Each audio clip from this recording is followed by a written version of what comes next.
যে আপনারা যে সরকার গঠন করেছেন সেটা কি আসলে বিপ্লবী সরকার, সেটা কি আসলে সাংবিধানিক সরকার? এই সরকারের মধ্যে আমি আসলে সেই তাত্ত্বিক আলোচনা যাইতেছি না। আমি শুধু প্রশ্ন করতেছি যে এই সরকারে শেখ হাসিনা নিয়োগ করা রাষ্ট্রপতি এবং সেনাপ্রধান আপনাদেরকে সাহায্য করতেছে, আপনাদেরকে এটা রাখতে হচ্ছে, গিলতে হচ্ছে কি, মানে এইটা যদি একটু ব্যাখ্যা করতেন যে মানে এই রাষ্ট্রপ্রধান এই সেনাপ্রধান আপনাদের সাহায্য করতেছেন, ভালো করতেছেন, খারাপ করতেছেন, এটা বা ইটস ওকে ওইটা করা।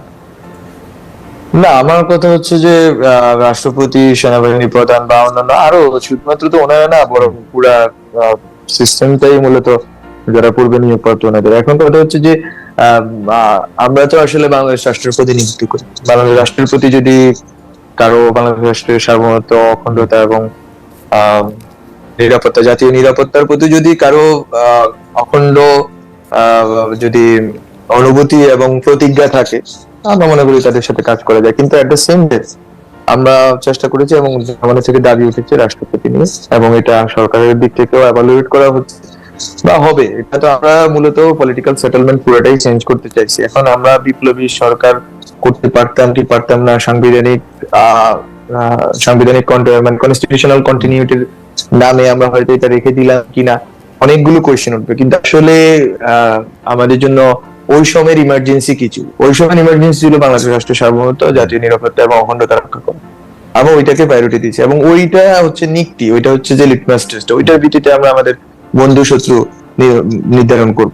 এবং ওখানে অবশ্যই ফেসিস্ট যারা প্রবণতার লোক আছে বা ফেসিস্ট ইডিওলজির লোক আছে, ওই ক্ষেত্রে তো আমাদের একটা স্পষ্ট সংবেদনশীলতা আছে, এবং যারা গণহত্যায় সরাসরি অংশগ্রহণ করছে তাদের ব্যাপারটা আছে। জনগণের পক্ষ থেকে, আমাদের সরকারের পক্ষ থেকে স্পষ্ট অবস্থান এবং স্পষ্ট পদক্ষেপ আপনারা দেখতে পাচ্ছেন নিয়মিত, সেটাতে থাকবে।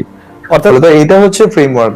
অর্থাৎ রাষ্ট্রের সর্বোচ্চ পদাধিকারী যিনি আছেন রাষ্ট্রপতি, তার অবস্থান সেটিও আপনারা একটি ফ্রেমওয়ার্কের মধ্যে ইভালুয়েট করছেন এখন এই মুহূর্তে? না, এটা তো প্রথম থেকে। এখন তো আমরা তো আসলে জনগণের সরকার। জনগণ যদি কালকে মনে করে যে আমার জনগণের একটা বড় অংশই যদি মনে করে যে তারা চাচ্ছে না, তাহলে তো, এবং আগে থেকেই চাচ্ছে না, ফলে তো আমাদেরকে তো এগুলো ভাবতে হবে। আমরা তো জনগণের বাইরের কিছু না, বা আমরা কোনো জনগণের ম্যান্ডেটে আমাদের ম্যান্ডেট, জনগণ থেকে আমরা বিচ্ছিন্ন কিছু। ইন্টারেস্টিং, এই শেখ হাসিনাও খুব জনগণের কথা বলতেন। মানে আপনার জনগণ কোনটা, মানে আপনি জনগণ কারে চিনতে পারেন? মনে করেন যে আপনার সাথে কি জনগণের আলাপ হয়, বা জনগণকে আপনার কাছ পর্যন্ত পৌঁছাতে পারে, বা জনগণের ইচ্ছাটা আপনি কিভাবে বোঝেন? মানে আপনার জনগণটা কে? শেখ হাসিনা জনগণ আমি বুঝতে পারতাম যে মানে যারা আওয়ামী লীগ করেন বা তাকে ভালোবাসেন। জি, আমাদের জনগণ হচ্ছে যে যারা গণ অভ্যুত্থান করেছেন।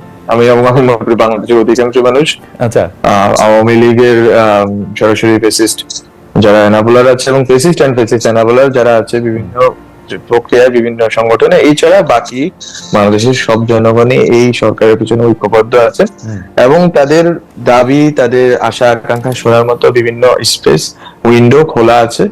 এটা অন্তত দুর্গাপূজার ইভেন্টে আপনারা বুঝতে পারেন এত বড় একটা কমিউনিটির উৎসবের ক্ষেত্রে আমরা কিভাবে ওনাদের সাথে এনগেজ হয়েছি, এবং ওনাদের দাবি দাওয়া মানার ক্ষেত্রে আমরা কিভাবে ওনাদেরকে কাছে পৌঁছাইছি। আমরা নিজেরা গিয়ে পৌঁছেছি, ওনারা দাবি দাওয়াটা জানাইছেন মাঠে, আমরা গেলাম, আমরা কথা বললাম, ওনাদের কাছ থেকে শুনলাম। এই যে ডায়ালগের ভিত্তিতে আমরা কিন্তু রাষ্ট্রটা পরিচালনা করছি। কোনো আরবিট্রারিনেস নেই রাষ্ট্রের ভিতরে, যেটা ডক্টর মোহাম্মদ ইউনূস স্যার বারবার বলেছেন যে এই যে কোনো আরবিট্রারিনেস এটা রাষ্ট্রের ভিতরে, বরং এটা চলতেছে জনগণ এবং রাষ্ট্রের যে কলকব্জা, এটার ভিতরে কনসালটেশন চলতেছে। এবং আমি মনে করি কনসালটেশনের ভিতরে রাষ্ট্রটা আরো শক্তিশালী রূপ ধারণ। আমরা আমাদের ঠিকানার জনগণকে প্রশ্ন করেছিলাম। আপনি আসছেন বলে আমরা দুটি জরিপ পরিচালনা করেছি। জরিপের প্রথমটি আমরা ঠিকানার দর্শকদের প্রশ্ন করেছিলাম যে রাষ্ট্র মেরামত প্রশ্নে ডক্টর ইউনূসের সরকার সঠিক পথে আছে বলে মনে করেন কিনা। শতকরা 41% দর্শক মনে করেছেন যে হ্যাঁ সঠিক পথে আছেন, না মনে করেন শতকরা 59% দর্শক, ৬২,০০০ দর্শক আমাদেরকে ভোট দিয়েছেন। পরের নিয়ে আমরা আসছি। যেহেতু জনাব আলম আপনি মানে যাদের কথা বলছিলেন সেই জায়গা থেকে আমি একটা কথা বলি, আপনি নিশ্চয়ই আপনাকে বিভিন্ন বিষয়ে বিভিন্ন প্রশ্ন মানে ক্যাবিনেটের বাইরে আপনার সম্মুখীন হয়। তো একটি প্রশ্ন অনেকটা এরকম যে ডক্টর ইউনূস সম্প্রতি ভয়েস অফ আমেরিকাকে একটি সাক্ষাৎকারে বলেছিলেন প্রথমে স্বীকার করতে হবে যে ছাত্ররা বলছে আমরা রিসেট বাটন পুশ করেছি, এভরিথিং ইজ গন, অতীত নিশ্চিতভাবে চলে গেছে। এই প্রশ্নটার নানা রকম ব্যাখ্যা, এই কথাটার নানা রকম উপস্থাপন আপনি দেখতে পাচ্ছেন। আপনার ব্যাখ্যাটা আমরা একটু শুনতে পাই। রিসেট বাটন কতক্ষণ পর্যন্ত রিসেট বাটন আসলে কি? অতীত নিশ্চিতভাবে চলে যাওয়া মানে কি? অতীতের ভিত্তি স্বীকার না করলে দাঁড়িয়ে থাকাটা কখন? অতীত খারাপ হতে পারে কিন্তু ভিত্তি স্বীকার করা দরকার কি দরকার না, সেটা যদি আপনি একটু বলেন। এই ক্ষেত্রে গভর্নমেন্টের অবস্থান এবং আমাদের নিজস্ব রাজনীতিক যারা পরিসরে ছিলেন বা আমরা যারা এই আন্দোলনের সাথে ছিলাম তাদের অবস্থান খুবই স্পষ্ট যে 1971 হচ্ছে আমাদের জন্য একটা মাইলস্টোন এবং ওখান থেকে আমরা শুরু করি। বাট ওখান থেকেই শুধু না, বরং আমরা কিন্তু এই ক্ষেত্রে অনেক বড় রকম প্রস্তাবনা এনেছি যেটা খুবই বাংলাদেশে এটা মানে অনেক অনালোচিত ছিল। সেটা হচ্ছে 47-এর কোশ্চেন। 47, 71 এবং 24 আমরা এক সুতায় গাঁথার চেষ্টায় আছি এবং পলিটিক্যাল কমিউনিটি আকারে বাংলাদেশের জনগণ যে লড়াইটা করছে, বিশেষ করে বাঙালি মুসলমান, এই লড়াইটা আমরা এইটাকে গুরুত্বপূর্ণ মনে করতেছি। বলতে 71 আমাদের কাছে খুবই গুরুত্বপূর্ণ। আমরা রিসেট বাটন স্যার যে অর্থ বলতেছেন এটা হচ্ছে ব্যবস্থা, এটা কোনোভাবে 71 না, এটা কোনোভাবে মুক্তিযুদ্ধ না, বরং যে ব্যবস্থার ভিতর দিয়ে একটা ফ্যাসিস্ট স্বৈরাচার তৈরি হয় সেই ব্যবস্থাকে রিসেট করার কথা স্যার বলতেছেন।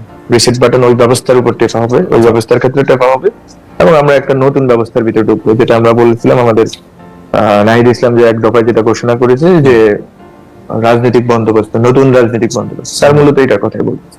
ওকে, আরেকটি প্রশ্ন নিশ্চয় আপনাকে অনেকবার এর সম্মুখীন হতে হচ্ছে যে নিষিদ্ধ সংগঠন হিজবুত তাহরিরের সাথে আপনার কি একটা সম্পর্ক রয়েছে কি রয় নাই, আপনার কি তাদের প্রতি আলাদা করে কৃতজ্ঞতা আছে কিনা? কারণ হিজবুত তাহরির সরকার পতন আন্দোলনে সক্রিয় ছিল, তো অন্যদিকে কালো ব্যানার নিয়ে হঠাৎ করে কালেমা লেখা ব্যানার খোদ ঢাকা শহরে নিয়ে মিছিল বেরোচ্ছে, এগুলি নিয়ে আসলে আপনার অবস্থান কি? আপনি যদিও পরিষ্কার করেছেন মানে কেউ এরকম কোনো দেখাতে পারে নাই যে আপনার সাথে হিজবুত তাহরিরের কোনো রকম সম্পর্ক রয়েছে। কোথা থেকে এটা আসলো, ভারতীয় পত্রপত্রিকায় কোথা থেকে এটা বললো, সেটি আলাদা প্রশ্ন। আপনার জায়গা থেকে আপনি হিজবুত তাহরিরকে আসলে কিভাবে দেখেন সেটা যদি একটু বলতেন। যারা হিজবুত তাহরির বলেছেন তাদের উপর burden of proof, it is not my concern to prove.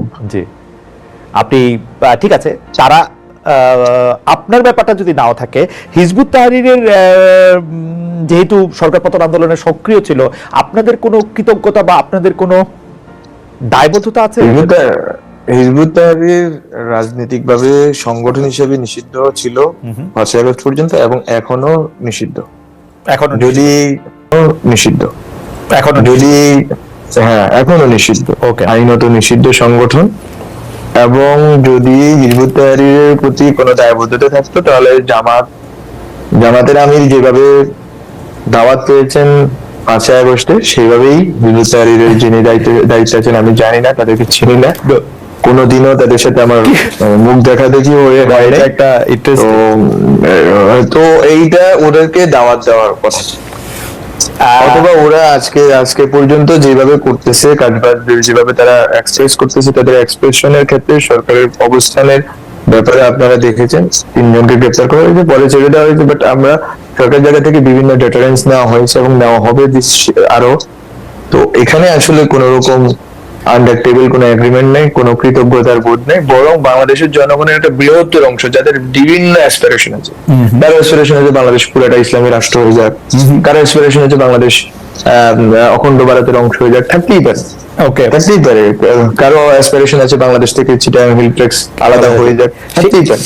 এখন সবগুলো অ্যাসপিরেশন আমাদের ভাবতে হবে যে মানে অধিকাংশের অ্যাসপিরেশন বাংলাদেশ রাষ্ট্র একটা শক্তিশালী রাষ্ট্র, যেটার কাঠামো একটা স্বাভাবিক রাষ্ট্র হিসেবে যেরকম কাঠামো থাকবে, একটা সেকুলার কাঠামো থাকবে। এই প্রসঙ্গগুলিতে জনাব আলম, আমরা এই প্রসঙ্গগুলিতে আসবো। আপনি যে বললেন বলে আমি একটু বলতেছি যে সেনাবাহিনী প্রধান যখন প্রথমে আলোচনার কথা বললেন 5 আগস্টের পর পর বাংলাদেশে একটা শূন্যতা সরকার নাই, কি হবে না হবে সবার মধ্যে থেকে এক ধরনের, তখন উনি প্রথমেই জামাত ইসলামের কথা বললেন। তো ওই শুধু জামাত ইসলামের কথা বলার জন্য না, আমরা কিন্তু খেয়াল করছি যে জামায়াতের সঙ্গে অন্তর্বর্তী সরকারের ঘনিষ্ঠতা অন্য দলগুলোর চেয়ে একটু বেশি, মানে মনে হয় আর কি প্রশাসনে বিশ্ববিদ্যালয়ে জামাত ঘনিষ্ঠরা বেশি নিয়োগ পাচ্ছেন, এমন অভিযোগ আছে। জামাত সরকারের পক্ষে কথা বলায় তাদের সঙ্গে বিএনপির দূরত্ব একটু বেড়ে গেছে বলে মনে হচ্ছে। সমন্বয়কদের কেউ কেউ শিবির নেতা হিসেবে নিজেদেরকে ঘোষণা দিচ্ছেন। বিএনপির তুলনায় কি আপনারা জামায়াতকে বেশি গুরুত্ব দিচ্ছেন, বা মানে এইটা যদি একটু আপনারা বলেন আর কি, আমি আপনি যদি বলেন এটা 2-3টা বিষয় একটু বললাম। রাষ্ট্রের দায়িত্বশীল জায়গা থেকে তো আমি কাউকে গুরুত্বপূর্ণ করে দেওয়ার বা মানে মনে করার কোনো প্রশ্ন, আচ্ছা, বরং এটা তো রাষ্ট্রের দায়িত্ব জায়গা থেকে এটা খুবই ক্লিয়ার। বরং সবগুলো রাজনৈতিক দল গণতান্ত্রিক ভাবে যারা রাজনীতি করছে, এক্সক্লুডিং হিজবুত তাহরির, বিকজ তারা তো ডেমোক্রেটিক ওয়েতে রাজনীতি করতে চায়। ফলে তো আমি এটাই আমার ফেসবুক পোস্ট এসে করছি, আমি কোন নন ডেমোক্রেটিক কোনো প্রসেসের সাথে জীবনেও জড়িত ছিলাম না, জড়িত থাকার প্রশ্ন আছে। বরং গত 7 বছরে ক্যাম্পাসে গণতান্ত্রিক যতগুলো আন্দোলন আছে, ফিল্ম অ্যাক্টিভিজম থেকে শুরু করে যত ধরনের অ্যাক্টিভিজম আছে সব জায়গাতে আমার উপস্থিতি আমার ছিল, এবং যারা আছে ক্যাম্পাসে প্রগতিশীল থেকে শুরু করে ডান সবাই আমাকে ওইভাবেই চিনেন, টিচার সবাই। তো আমার এই জন্য বলছে আমার প্রুভ করার কিছু নেই, ইট ইজ দেয়ার না এটা কি মনে হয়, আচ্ছা না আপনি প্রুফ করেন না, আপনি কিন্তু আমি যদি প্রশ্নে আসি, আমি যদি উত্তরে আসি আপনার, যে এখানে বেসিক্যালি বিএনপি, জামাত বা অন্যান্য রাজনৈতিক সংগঠন কাউকে কোনো ভ্যান্টেজ পয়েন্ট দেওয়া হচ্ছে না, বরং সবাই এখানে সরকার যখন আলোচনা করতেছেন সবাইকে ডাকা হচ্ছে। আপনারা দেখবেন গত শনিবারে সবাইকে ডাকা হলো, বিএনপি, জামাত, তারপর ইসলামী আন্দোলন, হেফাজত, তারপর হচ্ছে যে গণতান্ত্রিক জোট, বামফ্রন্ট, মানে তারপর হচ্ছে যে এবি পার্টি এবং গণ অধিকার পরিষদ, মানে যত ধরনের গণতান্ত্রিক শক্তি আছে যারা জনগণের পক্ষে দাঁড়াইছে, শেখ হাসিনার প্রেসিডেন্টের বিরুদ্ধে দাঁড়াইছে, তাদের সবাইকে কিন্তু সরকার অ্যাকোমোডেট করার চেষ্টা করছে। সরকার একটা টেবিলে এনে আলোচনা এবং পরামর্শের ভিত্তিতে এই রাষ্ট্রটা চালানোর চেষ্টা করতেছে।